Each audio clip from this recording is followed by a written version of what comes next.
Ratrimo deh nang ngisor. Ayo sini. Assalamualaikum warahmatullahi wabarakatuh. Waalaikumsalam warahmatullahi wabarakatuh. Ento duit. Genah men wong karo Pak Yamane dikasihkan saya. Kenalan dulu. Namine sinten? Pak Rahmat. Pak Rahmat. Di sini alamatnya rumah di mana? Pakai mic. Alamat rumahnya di mana? Salam Babaris. Oh, Salam Babaris. Nggih. Di sini juga? Sebelah ini. Oh, deket sini? Iya. Masya Allah. Kok semangat banget Pak Rahmat sampai di deket panggung, semangat banget. Ya kan tetangga kita. Oh alah, berarti deket ke panggung itu mau pamer bahwa ini tetangga saya. Iya. Berarti sampean kalau cerita ke masyarakat, "Wah, Anwar Zahid itu tonggoku ngono." Iya Pak, memang saya semangat cerita semua saya. Gimana? Punya tetangga kayak gini perasaannya? Oh, bangga saya Pak. Bangga. Aku malu punya tetangga kayak itu. Ndak, Pak Rahmat, ndak, subhanallah. Udah lama tinggal di Kalimantan? Baru 32 Pak. Maksudnya 32 apa? Tahun. Masya Allah. Berarti belum nikah waktu itu? Waktu itu bujang Pak. Bujang terus? Anaknya ada 3. Bujang kok anaknya 3 gitu ya Sekarang toh? Pak anaknya 3. Lalu sampean cerita, waktu itu saya bujang anaknya sudah 3. Ono bujang kok anaknya 3 gitu. Sekarang anaknya udah 3. Ada 3. Aslinya mana? Bojonegoro Balen Pak. Bojonegoro, Kecamatan Balen. Kecamatan sekarang Sukosewu. Oh, sekarang Sukosewu. Desanya apa? Jumput. Jumput. Ya Jumput. Walah, nggone wong nakal-nakal kono gue. Iya loh. Berarti sampean tahu rono Pak apa? Langganan. Langganan aja Pak. Alhamdulillah saiki wis apik wisan. Asli Jumput. Kesini masa apa ya? Jenengan kok pindah dan Kalimantan nih? Waktu itu kan merantau Pak, berdua Pak. Sama? Tetangga saya sebulan nggak kerasan, saya sendiri di sini. Oh ngono. Iya. Waktu itu merantau. Terus kecantol. Kecantol bojo gini. Bojone pundi asline? Asli Salam Baris nih. Asli Salam Babaris. Jember Pak. Oh Jember. Ya, tapi kan orang sini. Terang sini nggih. Nah, ya wis alhamdulillah itu namanya jodoh. Jodoh. Nggih, ya udah. Kita takoni nama beliau. Duh, nanti wonge. Oh sholat. Pak Yamaninya sholat. Nah, ya udah. Ayo sekarang wong Bojonegoro sholawatan aja ndak apa-apa. Sholawatan. Enggak iso Pak. Lah isone apa? Azan wis azan. Belas. Paling yo melu-melu Pak. Melu-melu tok. Melu sembayang ngono ae. Ya ini langgar saya Pak sebenarnya di sini. Langgar saya lemu bangun kapan? Langgarnya saya di sini setiap hari. Oh, di sini setiap hari. Bagian apa zaman? Resik-resik. Iya. Wes gak wes. Apalno Pancasila wae. Ayo. Aduh, iki rek. Apal pun. Milih Pancasila apa milih nyanyi lagu Indonesia Raya? Pancasila wes. Ayo Pancasila ayo. Pancasila ayo. Pancasila 1. 3. Aduh, iki. Lah angel kok lemu Pak. Yo gak angel. Apal tenan. Ayo. Pancasila. 2. Pancasila. 2. Kemanusiaan yang adil dan beradab. 4. Aduh, iki ya. Kerakyatan yang dipimpin oleh hikmat kebijaksanaan dalam persatuan perwakilan. 3. Persatuan Indonesia. 1. Panca. 1. Ketuhanan yang Maha Esa. Ngono lho. 5. Keadilan sosial bagi seluruh rakyat Indonesia. Ngono ae kok angel men. Lah diulak-walik sapa? Yo kan ngetes pengen apa tahu enggak. sekolah apa dhisik. Lho sampean lulusan apa sekolahnya? SD Pak. SD. Lali SD ya SD. Ketara tukang tombokan iki biyen iki. Ya wis tak paringi sarung kene. Ayo, sarungnya cap apa? Cap mangga selalu di hati. Ya dibokong kok di hati. Lek nganggo sarung di hati lo piye carane? Ayo, sarung mangga. Ayo. Sarung mangga, sarungnya Abah Hamzah. Duitnya urung, Pak.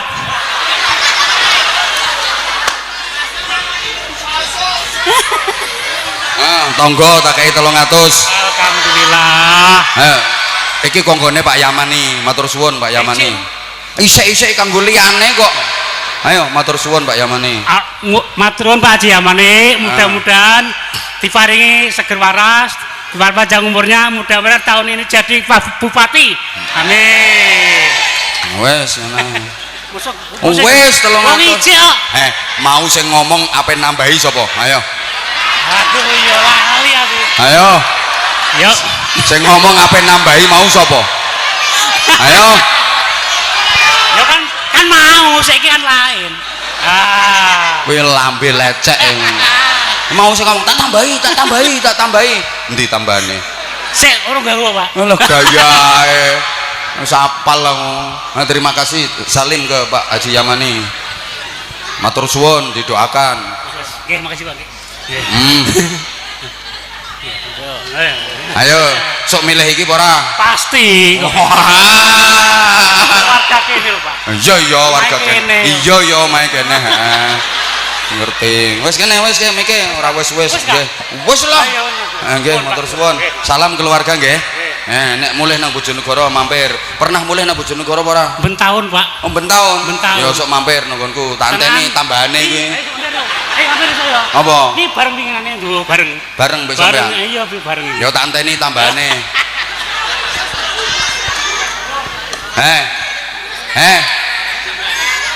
Muga-muga tahune laris. Lho.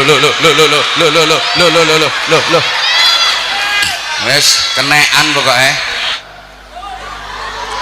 Tapi ada istri ketemu sama suami manyun, lambene molor 7 cm, cangkem irung bathuk ngelumpuk dadi siji. Itu tandanya duit entek. Kayak mangga itu mateng apa mentah kan ada tandanya. Kalau ada mangga dipegang empuk, terus dicium sedep, itu tandanya mentah apa mateng? Mentah apa mateng? Mateng. Ada mangga dipegang keras, atos, kemudian ketika dibau gak sedep, itu tandanya mateng apa mentah? Mateng apa mentah? Ada mangga didemek empuk, diambu badek basin, tandanya mangga. Apal wong codot. Apa tanda-tandanya orang yang cinta kepada Nabi Muhammad? Man ahya sunnati faqad ahabbani. Baru waman ahabbani kana ma'i fil jannah. Orang-orang itu suka nakalan, hanya dibaca sepenggal yang belakang. Man ahabbani kana ma'i fil jannah, itu aja yang sering disampaikan. Siapa yang mencintai aku, maka dia akan bersama dengan aku di surga. Itu aja yang sering disampaikan. Padahal yang jauh lebih penting adalah sebelumnya, man ahya sunnati, sebagai bukti mahabbah. Saya ulang, ini harus diulang-ulang ya, karena butuh pemahaman ekstra. Saya percaya kok yang hadir di sini cantik-cantik, terutama ibu-ibu dan mbak-mbaknya, cuma agak oon. Jadi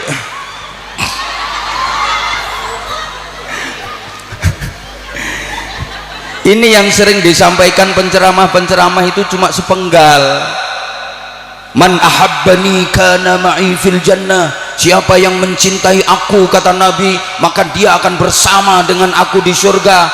Bener itu, cuman kalimat sebelumnya itu yang jauh lebih penting harus disampaikan.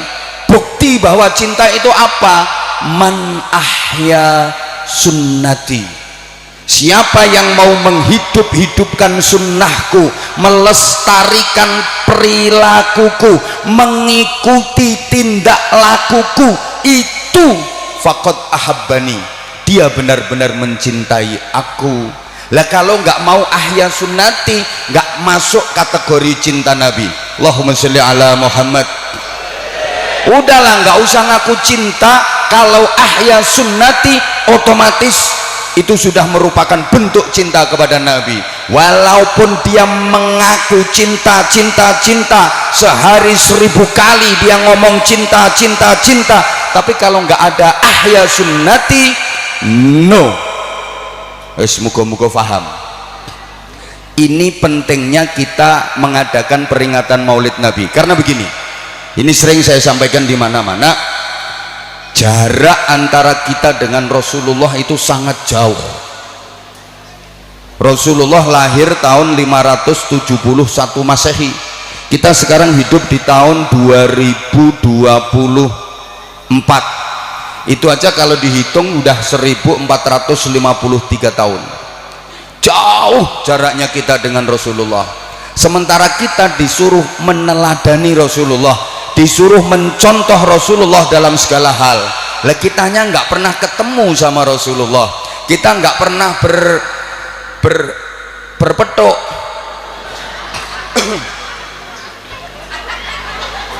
Berpetuk itu apa ya? Ya kita kan tidak ngonangi Kanjeng Nabi. Lah gimana cara mencontohnya? Gini, jaraknya sangat jauh. Rasulullah itu ibarat sumber mata air yang airnya sangat bersih, airnya sangat jernih, airnya sangat bening.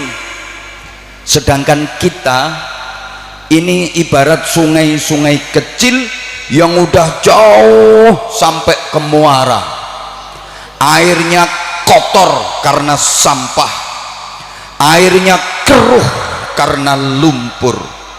Keruh itu bahasa Inggrisnya the butek. Ini insya Allah 90% orang Jawa ya.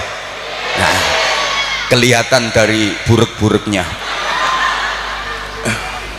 Udahlah, kita sama-sama burek kok. Jadi kalau Rasulullah itu sumber mata air yang bersih, jernih, bening.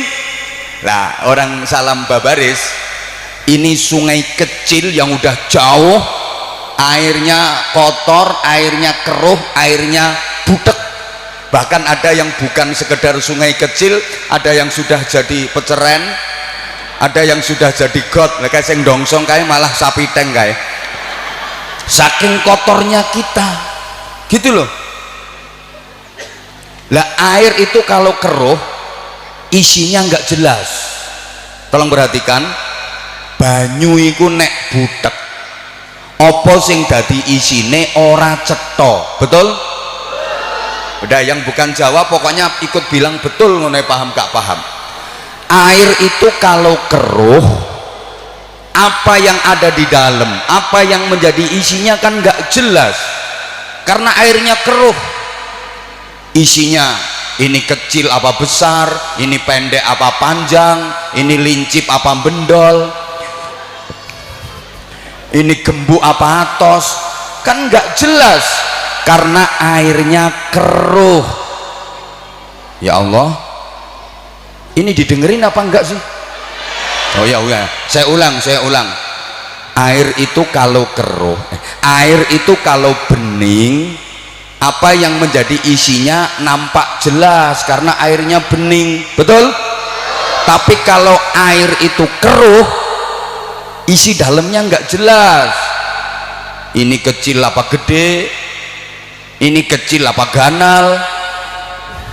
Ya isoku yo ganal kuwi tok. Ini pendek apa panjang, ini empuk apa atos, ini bunder apa kotak, nggak jelas karena airnya keruh. Mohon maaf, kita sekarang hidup di zaman keruh sehingga segala sesuatu sepertinya jadi nggak jelas. Ini baik apa buruk, ini benar apa salah, nggak jelas. Ini halal apa haram. Transaksi di era seperti ini kan banyak yang nggak jelas. Ini halal apa haram, nggak jelas. Ini Islam apa bukan Islam itu loh kadang-kadang nggak jelas. Nyatanya yang Islam nyolong, yang nggak Islam juga kan nggak jelas. Kalau Islam harusnya kan ya nggak melakukan hal-hal yang melanggar Islam, tapi sekarang nggak jelas. Maaf, yang ndak Islam tukaran, yang Islam juga ayo nyaut, yang nggak Islam berantem, yang Islam juga, yang nggak Islam nyolong, yang Islam juga, yang nggak Islam korupsi, yang Islam juga.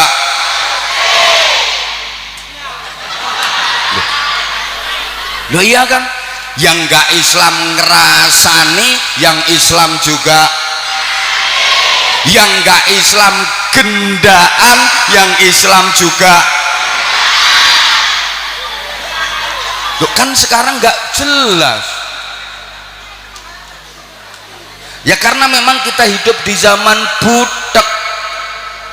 Apa dipikir kalau udah mau datang ke tabligh akbar, datang ke pengajian, ikut ngaji ini pasti orang baik? Nggak jelas, nggak jelas. Apa dikira kalau ada ibu-ibu pakaiannya udah nutup aurat, berjilbab, rajin ke pengajian, rajin ke tabligh akbar, rajin ke peringatan maulid, itu pasti jaminan istri solihah?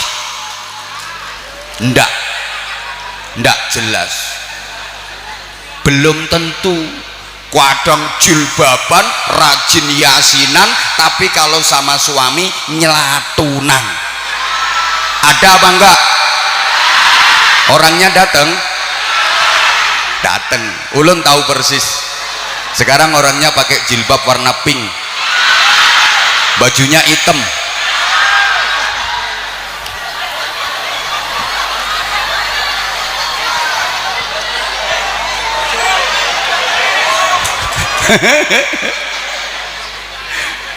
Maaf, apa dikira kalau ada anak perawan jilbaban itu pasti anti pacaran? Belum tentu. Sekarang ini nggak jelas. Kita hidup di zaman yang nggak jelas.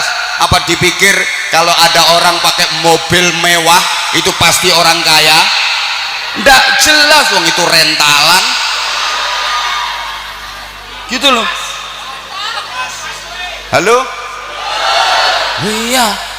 Apa dipikir kalau ada orang ceramah, dia pinter ngajinya, pinter dalilnya, itu pasti bisa mengamalkan isi ceramahnya? Nggak jelas. Wah, ini ketawanya nggak enak ini. Iya. Apa dipikir kalau ada orang nyalon bupati itu duitnya pasti banyak? Nggak jelas. Ya dibuktikan aja nanti nyangoni kiainya apa enggak ya. Tuh ulun ini kan masa-masa ya, udah mulai dulu, dan Ustadz Muhsin Al-Aziz juga membuktikan. Pokoknya kalau ada calon ngaji bareng sama kita, terus kita doakan bareng-bareng, 99,9% biidznillah terpilih dan menang. Tapi ya rata-rata nambahi, rata-rata. Kalau nggak nambahi 99,9% gagal.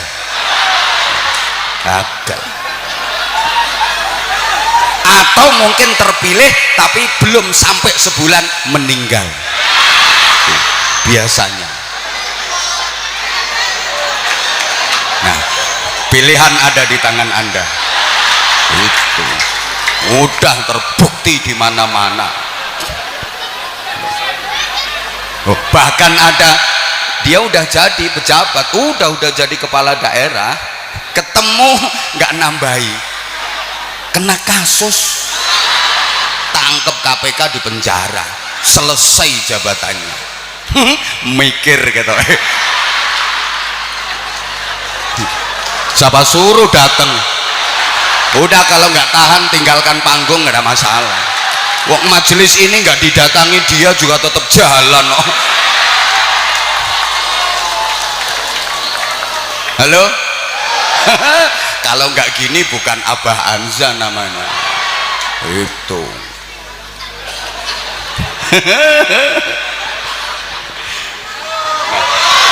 Iya.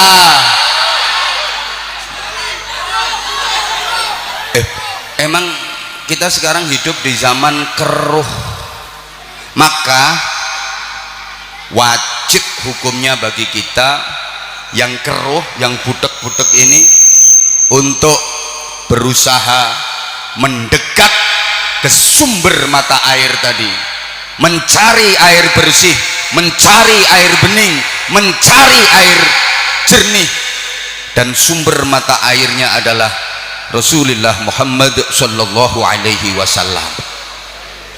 Nah, kalau kita nggak bisa sampai ke sumber mata airnya, karena nggak mudah untuk bisa mencapai sumber mata air itu, penuh rintangan, tantangan, dan jalan terjal. Nggak gampang loh bisa dekat sama Nabi Muhammad sallallahu alaihi wasallam. Apalagi kita nggak sezaman. Caranya paling gampang itu mimpi ketemu Rasulullah. Ada nggak di zaman seperti ini orang yang berjumpa dengan Nabi Muhammad? Ada.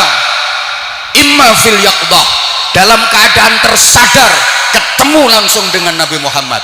Ada. Wa imma fil manam, atau setidaknya melalui mimpi. Orang-orang pilihan, para kekasih Allah, para kekasih Rasulullah, orang-orang yang benar-benar dipilih sama Allah, dicintai Rasulullah, bisa ketemu sama Rasulullah dalam keadaan terjaga, tersadar, ketemu langsung atau lewat mimpi. Kalau peyan juga mimpi, tapi ya ketemu luwak, garangan. Kalau nggak gitu ya dioyak-oyak gendruwo. Karena mimpi itu roh, al arwah junudun mujannadah. Roh itu kan nyari setelan sendiri-sendiri, nyari pasangan sendiri-sendiri. Roh yang baik nyambungnya ya dengan roh baik. Tapi kalau roh yang buruk ini hanya bisa sambung dengan roh buruk. Roh baik dengan buruk tidak bisa nyambung. Makanya orang itu kalau baik, mimpinya ya mimpi baik. Allahu yatawaffal anfusa hina mautiha wallati lam tamut fi manamiha. Jadi roh itu begitu. Orang kalau baik itu seringnya dia mimpi baik. Orang-orang kita itu kan suka mengarti-artikan mimpi, betul? Betul? Nggak usah dikasih tahu, itu udah umum. Kalau ada orang mimpi kok giginya tanggal, mimpi untune copot, katanya mau ada keluarga yang halah nek rampal sak pirang-pirang. Terus ada anak perawan mimpi digigit ular, katanya mau dapat. Nah gitu umum. Sekarang ada janda mimpi dikerokoti garangan. Orang kita kan suka kayak gitu. Nah, orang kalau baik itu mimpinya baik karena rohnya dia nyambung dengan yang baik-baik. Lah wong elek iku ngipine akeh yo ngipi elek. Sehingga maaf kalau ada temen pian atau tetangga orangnya itu nggak pernah sholat, puasa Ramadan juga ndak, ngaji juga kada pernah, zikir kada pernah, orangnya pelit, terus cerita, Mas ulun semalam mimpi ketemu sama Sunan Kalijaga. 1000% jangan percaya, 7 turunan jangan percaya, nggak mungkin. Ngopo Sunan Kalijogo belakraan metui wong itu? Yang metui bukan Sunan Kalijogo tapi Sunan Jogokali itu. Kalau nggak tukang mancing ya tukang ngising itu. Bener lah, saya jadi ingat ya, pernah di Batu Ampar Madura itu kan saya pernah riyadhah di sana, ngatamkan Quran. Itu ada orang dari timur rambutnya panjang, dia zikir di situ lama, tirakat katanya. Tak tanya udah 3 bulan itu zuhur, asar, maghrib, isya nggak sholat. Suatu ketika ngopi bareng sama saya, dia cerita, alhamdulillah saya udah ketemu Nabi Khidir 3 kali. Ini hati saya langsung tek, gedabrus kayak gitu. No, nggak sholat toh. Dia sarkup, memang sarjana kuburan, tapi kan nggak sholat. Nggak mungkin Nabi Khidir nemuin nama dia. Makanya saya penasaran, tak tanya ketemunya di mana? Di pom bensin. Ya aku mikir apa Nabi Khidir kehabisan minyak, aku ingat.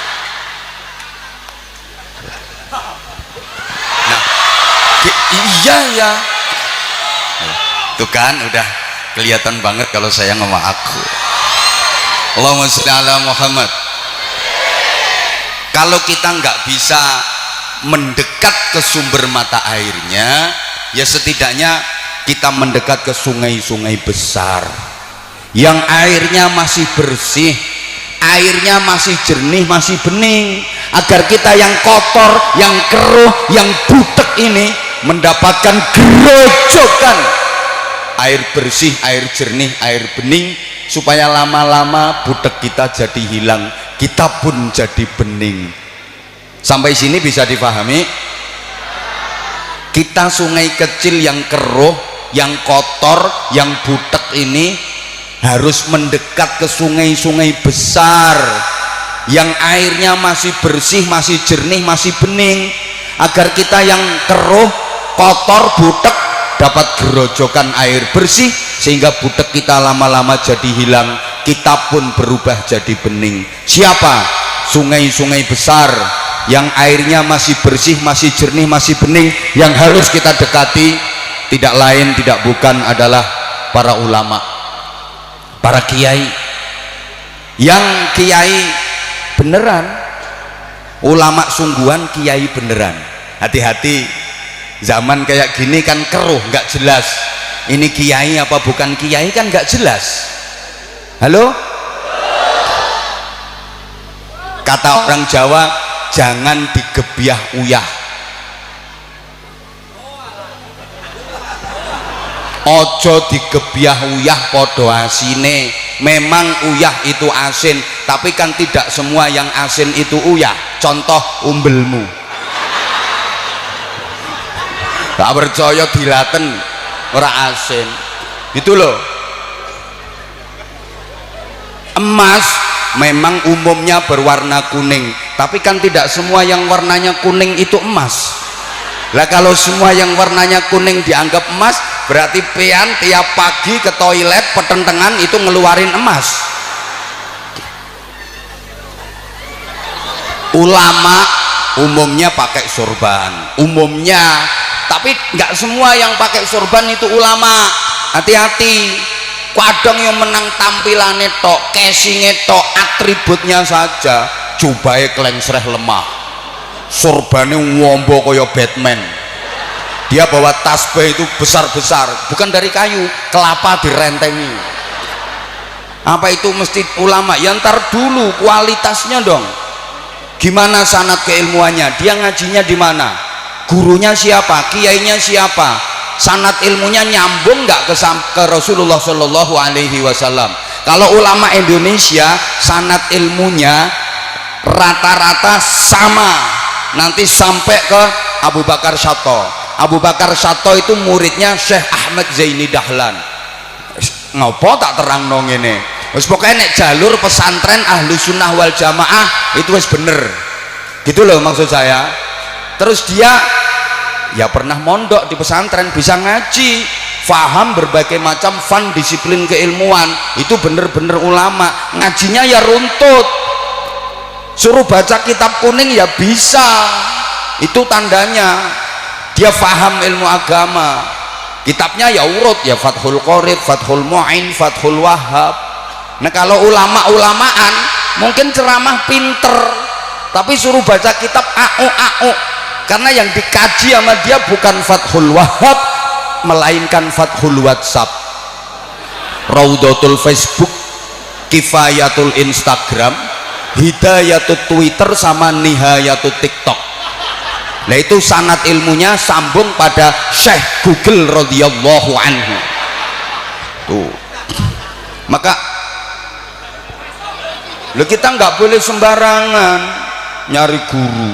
Allahumma sholli ala Muhammad. Allahumma sholli ala Muhammad. Nabi aja berpesan, la ta'jabu bi amalil abdi hatta tanzuru kaifa yuhtamu bih. Kamu jangan takjub dengan kehebatan seseorang, perhatikan dulu manfaat apa yang dia hasilkan, terus tunggu bagaimana dia diakhiri kehidupannya.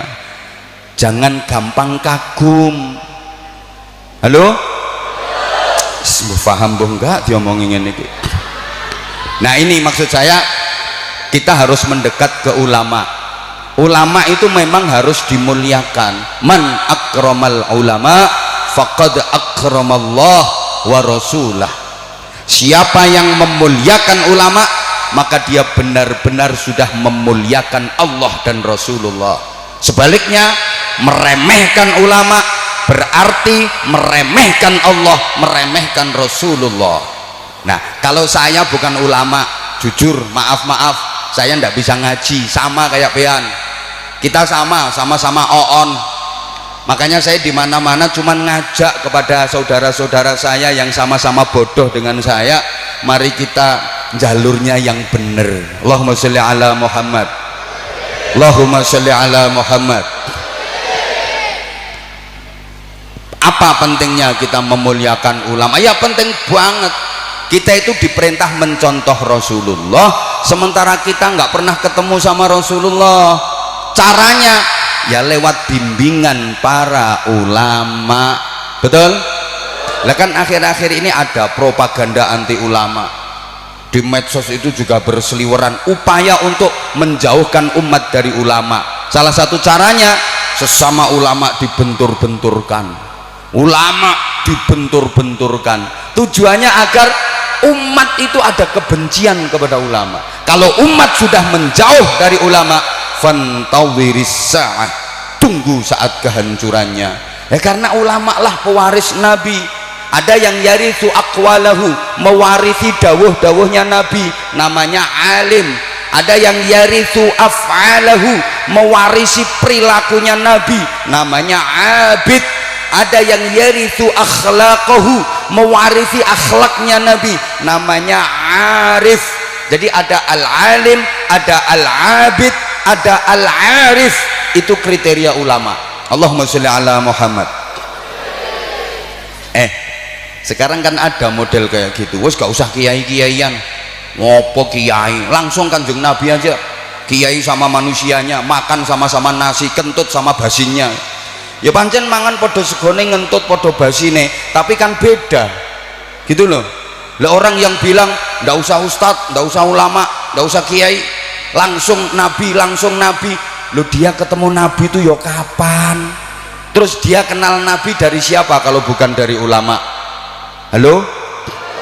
Tanpa dibimbing ulama, kita nggak kenal Rasulullah, kita nggak kenal Allah, kita nggak kenal Islam, kita nggak kenal iman. Betul?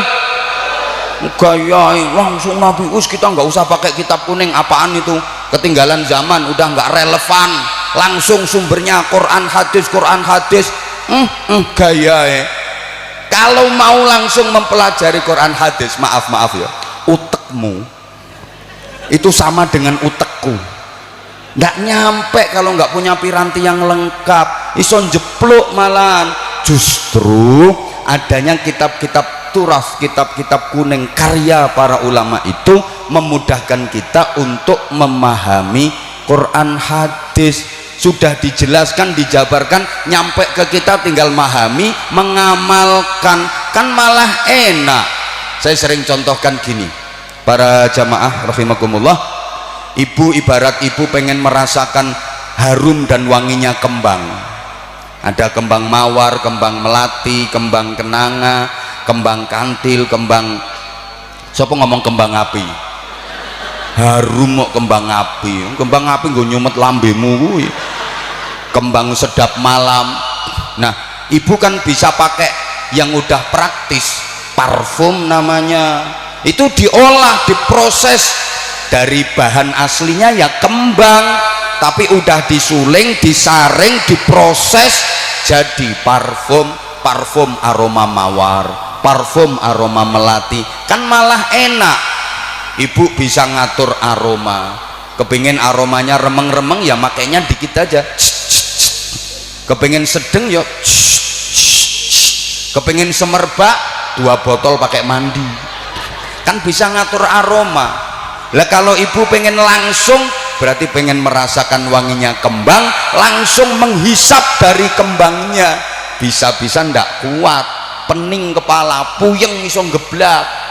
Itu kalau mau langsung memahami Quran hadis nggak punya dasar keilmuan yang cukup. Atau bapak mas pengen minum jamu campur madu, Kan enak itu madu yang udah diproses, udah bersih, bening, tinggal nyuntek, ngudek, ngelek. Nah kalau langsung dari tawon berarti kan sama dengan menghisap madu minas silitit tawoni, aboh cangkemmu malah gitu loh. Paham pora tuh gitu ngomongin ini. Coba kita emboh. Ayo coba perhatikan kalau Rasul bersabda begini, shollu kama ra'aitumuni usolli, sholatlah kalian seperti kalian melihat aku mengerjakan sholat. Ini pakai ro'a, melihat dengan mata.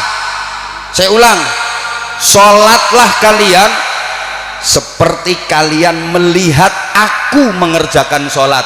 Ini perintah langsung dari Rasulullah. Lah kalau kita pahami secara letterlek, berarti yang bisa mengerjakan sholat hanya orang-orang yang pernah melihat sholatnya Rasulullah. Jujur pian sabarataan isoku iki tok, pernah kada melihat langsung sholatnya Rasulullah?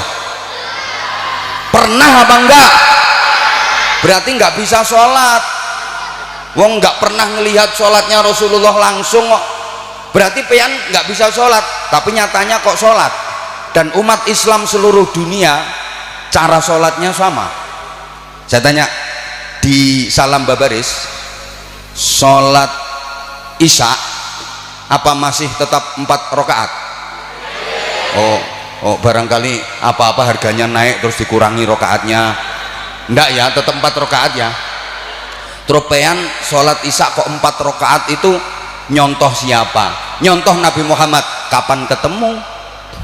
Nyontoh Quran, cari di Quran surat apa, juz berapa, ayat berapa yang menjelaskan kalau sholat Isya itu 4 rakaat.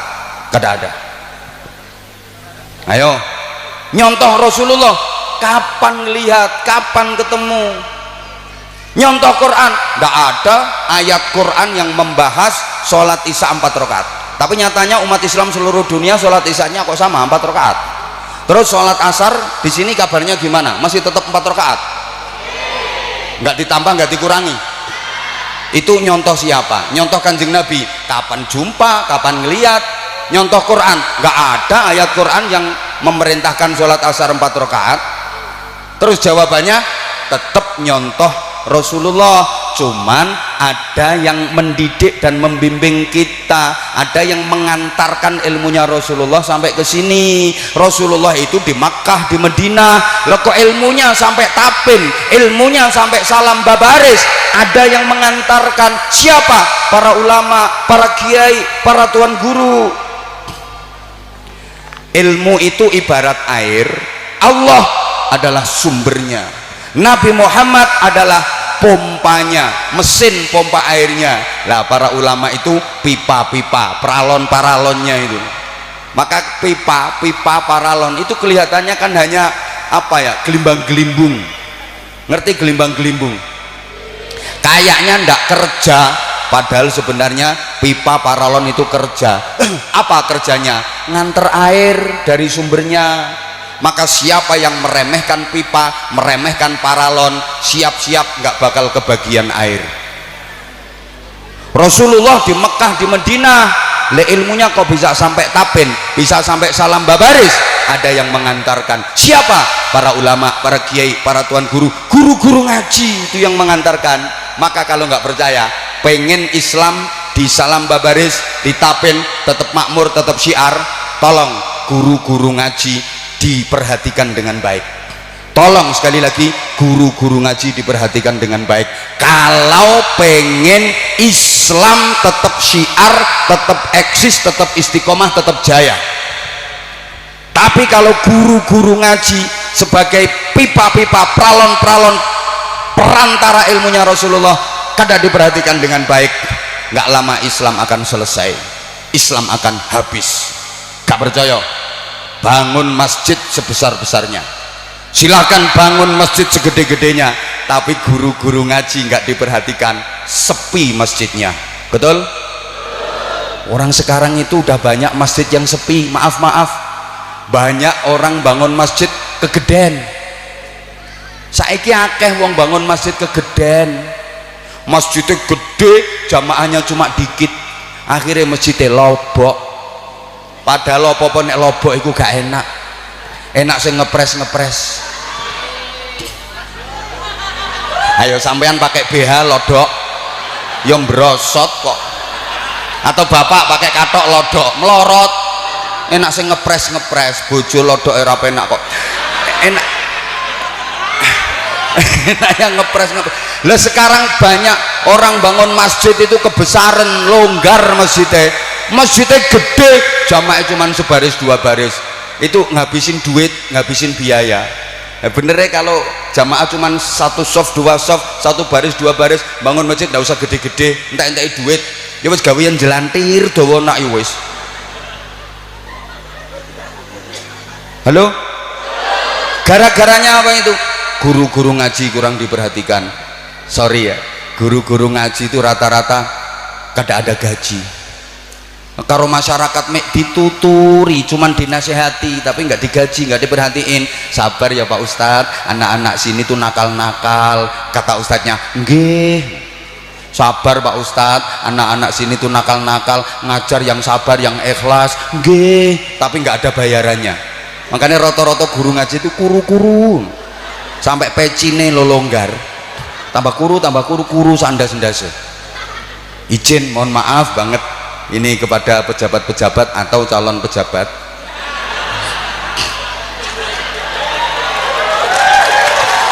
Kalau misalnya nggak ada guru ngaji, bagaimana moral masyarakat?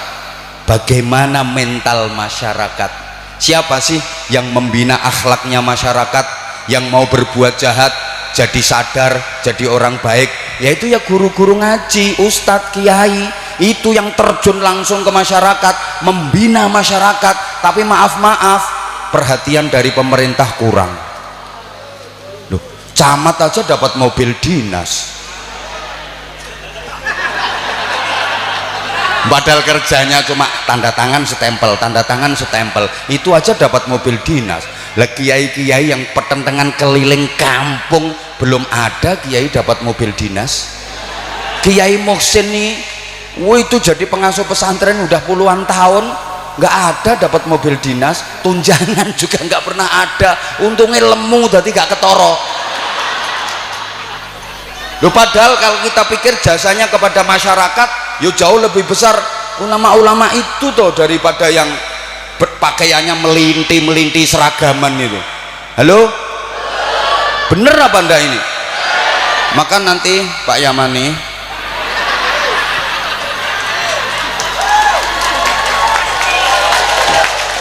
kalau Allah mengizinkan, Allah mengijabah mimpin Kabupaten Tapen, tolong perhatikan guru-guru ngaji. Tolong. Kalau sampai guru-guru ngaji, ustadz kiai mogok, bupati sing mumet ndase. Lah rakyat nakal semua, rakyat demo tiap hari, berontak tiap hari. Bukan cuman bupati, kapolsek yo mumet ndase. Loh iya dan Mapolsek Tapen Selatan berapa anggota? Cuman 12 orang personil polisi. Padahal warga Tapen Selatan yang nakal ada berapa? Wong sing ngelumpuk nokono sakmono akeh. Polisi cuma 12. Kualan, mesti kualan. Siapa yang membantu tugas polisi? Ya para ulama, para kiai yang dandani moral masyarakat, akhirnya meminimalisir tindak pidana, tindak kejahatan. Gitu loh. Makanya Kapolsek itu kalau ketemu kiai ya harus ngerti kalau dibantu. Loh, coba sekarang misalnya kiai nakal, ayo Mapolsek Tapen Selatan geruduk, hancur bangunan-bangunannya dan gitu loh dan ini yang bina masyarakat kan ini. Cuman saya juga matur suwun, terima kasih, saya dakwah kemana-mana lancar ya karena selalu dikawal sama anggota Polri selalu, sehingga kalau ada macet, kalau ada hambatan bisa tepat waktu. Terima kasih. Jadi nanti kiai-kiai itu masuk surga yang ngawal ya polisi, dianter sama polisi, cuman nganter aja balik metu, nganter tok.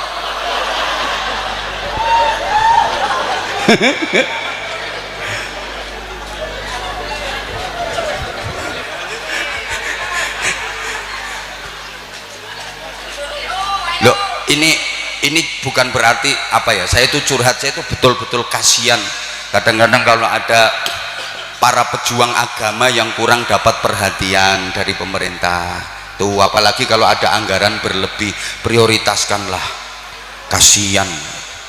Ya bukan berarti kita minta-minta, enggak, kita yakin Allah yang jamin, tapi kan duit itu penting. Lah wong ustadz itu ya punya istri, punya anak loh, punya keluarga. Lah misalnya, makanya saya udah sering sampaikan, kalau ada ustadz kiai di Kabupaten Tapen ini kok sampai miskin dari segi ekonomi, yang nanggung dosa paling gede bupati. Bupati yang nanggung dosa paling gede. Loh bener, karena bupati nggak memperhatikan. Bupatinya misalnya bantah, lah kiainya nggak mau kerja, sorry bro. Lah kalau kiai ustadz kerja petentengan cari duit, terus yang ngajar ngaji siapa? Yang bina moral masyarakat siapa? Orang kiainya cari duit. Makanya kalau kiai nggak kerja itu karena bina masyarakat gitu loh. Lah sebaliknya sekarang, kalau ada bupati zalim sampai korupsi, yang nanggung dosa besar kiainya. Makanya kalau ada kiai ceramah, bupati disindir, calon bupati dinasihati, nggak boleh marah karena kiai menjalankan tugas. Itu ini menjalankan tugas. Kalau nggak gini salah saya. Ini tugas,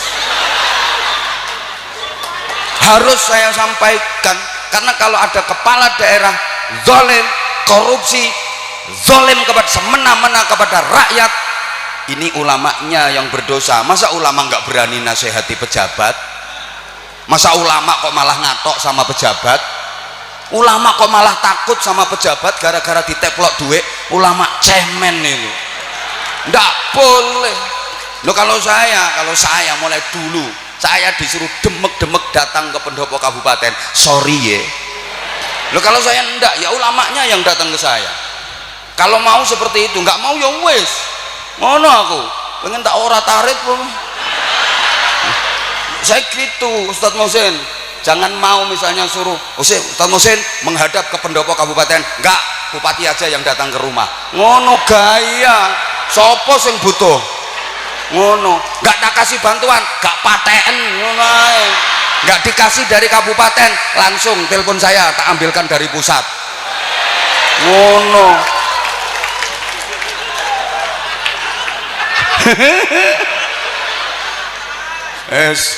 Loh, ini mumpung belum duduk di kursi bupati, nanti kalau udah duduk biasanya kan mulai agak gaya, ngono, diundangnya kadang nggak mau dateng biasanya, yang sana-sana, tapi ini insya Allah enggak.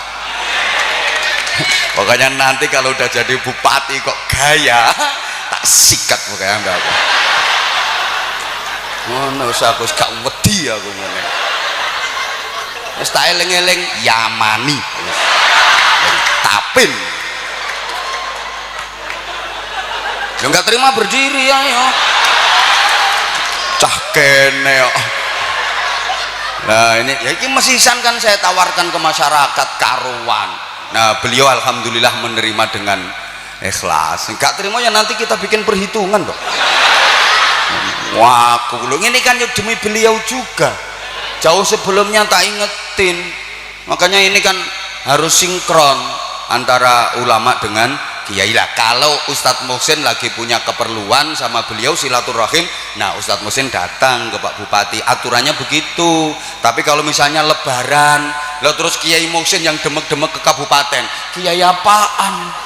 Itu namanya kiai yang ngantek pejabat yang kayak gitu. Enggak, ya pejabatnya yang silaturahim sowan ke kiainya. Harus gitu, harga diri dong. Opo wong kiai diamplopi 1 juta langsung nggih Bapak, nggih Bapak. Aku tuh ndebang ya aku ngono.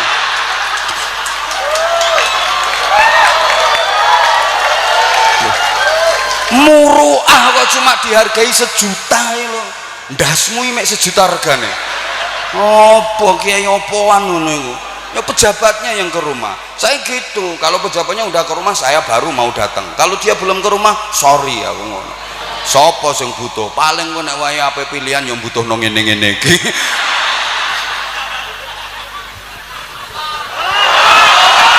Lah terus lho.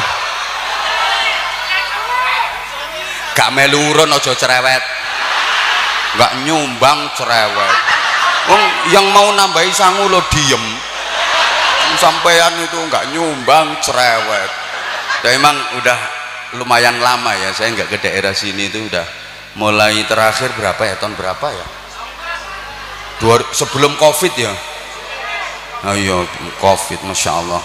Makanya aku tadi sempat kaget kok makin cantik-cantik ya ibu-ibunya sini. Gak usah GR. Tuh lo seragamnya udah lunas apa belum? Dipikir ngene-ngene kok tekan omah, ya Allah saya urung lunas. Seragam urung lunas gue caper.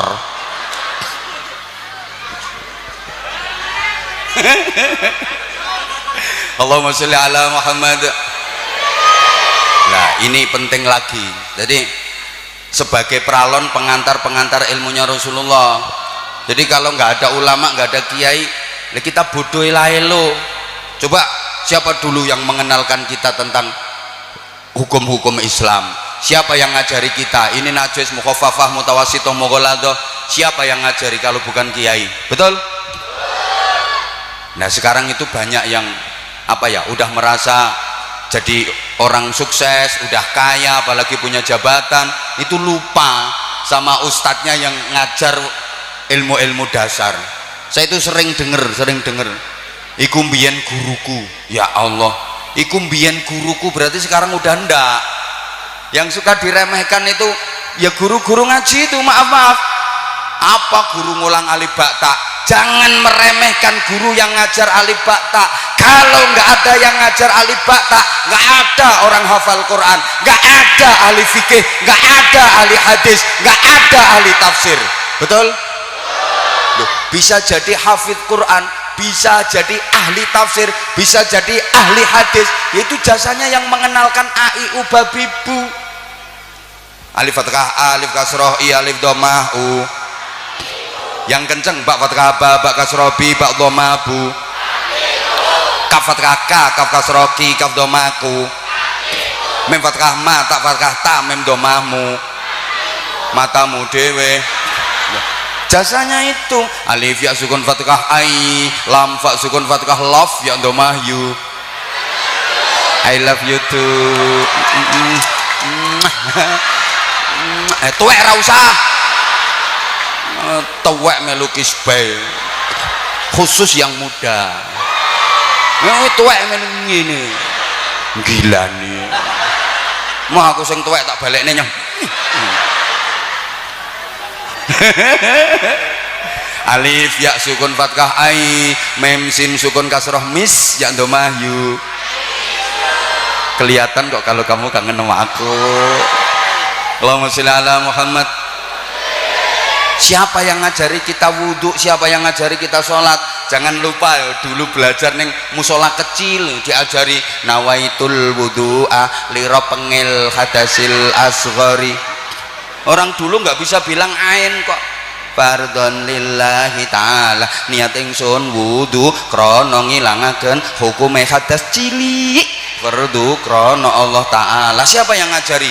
Usolli fardhul isya'i arba'a raka'atin mustaqbilal qiblati adaan ma'muman lillahi ta'ala.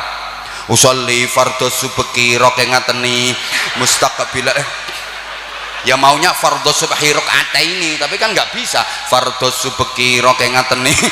Kok ya kebetulan subki itu suaminya ngateni mustaqbilal qiblati. Siapa yang ngajari? Dulu, sekarang aja pean bisa sholat, apa dipikir begitu lahir langsung bisa tanpa diajari guru, tanpa diajari ulama, terus langsung bisa sholat berdiri terus entul-entul jadi dulik-gulik endut-endut, cerekal gobek-gobek entul-entul jadi dulik-gulik endut-endut? Siapa yang ngajari? Halo, Sekarang aja yang bisa baca Quran lancar, apa dipikir itu pinter-pintermu sendiri, apa dipikir itu ilmu-ilmumu sendiri, usahamu sendiri. Sekarang bisa ngaji lancar itu dipikir jadukmu dewe. Anyel aku ngene. Pokoke ceramah kapan urung ngombe kopi ya kudu nesu ngene iki model. Nah, ya pengen tapi ya izin aku ngono. Masa guys sing ngawili wong ceramah disuguhi sak pirang-pirang ya iki makhluke. Makanya saiki kabeh penceramah suguhane mesti wis meneng. Tak ombe ra tak ombe urusanku. Aku izin hasilnya. Nih, itu yang mengajarikannya beliau-beliau itu gitu loh. Oh, kita kadang-kadang suka meremehkan. Masya Allah, maaf, Anwar Zahid atau lebih dikenal dengan Abah Anza. Kamu udah subscribe YouTube aku belum? Namanya apa coba? Anza Channel. Makasih. Abah Anza suaranya bisa didengar di mana-mana. Iki mimbabi takaburi, mimbabi sombongi. Nggak apa-apa, tak sombong nih nggak apa-apa. Bukan cuma di Indonesia, luar negeri, Jepang, Korea, Hong Kong, Taiwan, Malaysia, Singapura, beberapa negara Eropa. Ada yang tanya, ngapain ke sana? Dodos, karon deres, lambe angger jeplak. Ini wong kerjaane ngaji kok ngapain ke sana? Gini-gini udah luar negeri ngono. Misalnya ke Hong Kong 2 bulan sekali kayak ngaji rutin.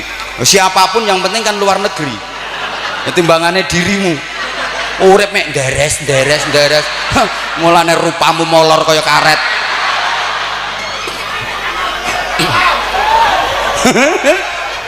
Kayak mengandung dodos kayak. Halo. Loh saya bisa kayak gini ya itu juga jasanya yang ngajari saya alif ba ta, yang ngajari saya a i u babibu, yang ngajari saya a d a dibaca ada, i b u dibaca ibu. Saya itu sampai sekarang dan sampai kapanpun kalau ketemu sama guru saya, waktu guru saya SD, guru saya SMP, yang ngajari saya matematika, yang ngajari saya dulu ada PMP, pendidikan moral Pancasila, dulu ada PSPB, pendidikan sejarah perjuangan bangsa, ada IPA, IPS. Saya kalau ketemu guru saya cium tangan beliau, saya sungkem, saya cium tangan beliau. Beliau guru saya, beliau yang ngajari saya, bukan hanya yang ngajari ilmu agama, termasuk yang mengenalkan ilmu pengetahuan umum. Saya kalau ketemu guru SD saya cium tangan beliau. Beliau juga berusaha cium tangan saya. Loh, karena beliau kan udah tahu muridnya sekarang udah jadi apa. Aku lah wis ngomong iki mimbabi takabur. Ku gobokmu krungu. Udah tak bilangi kok ini mimbabi takabur, memang mimbabi sombong. Nggak apa-apa, tapi kan kena diambil ilmunya gitu loh. Saya yang sudah seterkenal ini ngono loh. Bener, kalau nggak percaya udah tanya sama guru-guru saya SD. Dan saya nggak pernah menganggap mantan. Kadang-kadang orang itu kan ngomongnya gini, itu dulu guru saya waktu SD, sekarang berarti udah bukan. Dia itu dulu guru saya, dulu. Biasanya yang suka kayak gitu orang yang ngerasa udah berhasil, udah sukses, jadi orang kaya, jadi pejabat, terus meremehkan gurunya. Yang mengantarkan dirimu jadi pejabat itu adalah guru-gurumu, guru dasarmu itu. Jangan lupa. Ngono loh, kadang baru punya jabatan dikit aja udah lupa sama gurunya. Masya Allah, melakukan degek. Padahal jabatannya cuma apa? Wakil ketua RT. Melakukan degek. Awas nanti kalau jadi bupati kadang degek, tak jongkrok nih ketemu aku. Bener pokoknya. Sekarang orang itu gitu. Sekarang masih biasa. Coba nanti kalau jadi bupati, map ada yang bawain, kacamata ada yang bawain, pulpen ada yang bawain. Jadi orang makin tinggi pangkatnya makin keple. Masa bawa map aja udah nggak kuat, bawa kacamata itu udah nggak kuat. Semakin tinggi jabatan semakin keple orang itu. Jadi kuatan sing kere-kere ini loh. Mbok pelim sak kintal rong kintal jinjing dewe gawa dewe. Dilihat kalau udah jadi bupati, sepatu dibawain, map dibawain, pulpen dibawain. Padahal pulpennya yo cili ora sak cagak listrik. Masa bawa pulpen sendiri nggak kuat? Makanya pengen jadi pejabat itu pengen jadi orang keple. Kalau semuanya model kayak gitu, ya selagi masih punya jabatan orang hormat, siapa Pak? Ya Bapak, enggak Bapak, iya Bapak. Begitu purna, pensiun, apalagi paus, power syndrome, yang mau hormat siapa Bapak siapa kalau udah kayak gitu. Maka maaf, duh nggak cukup ini waktunya ini. Setan tak sapa ngomong ditambahi. Wis apa di ora nyumbang kok ditambahi. Aku ngerti ya ambune wong Jenegara iki jelas. Jenegara kan mambu aku. Halo. Yo balen ketara wong Bojonegoro iki ketara.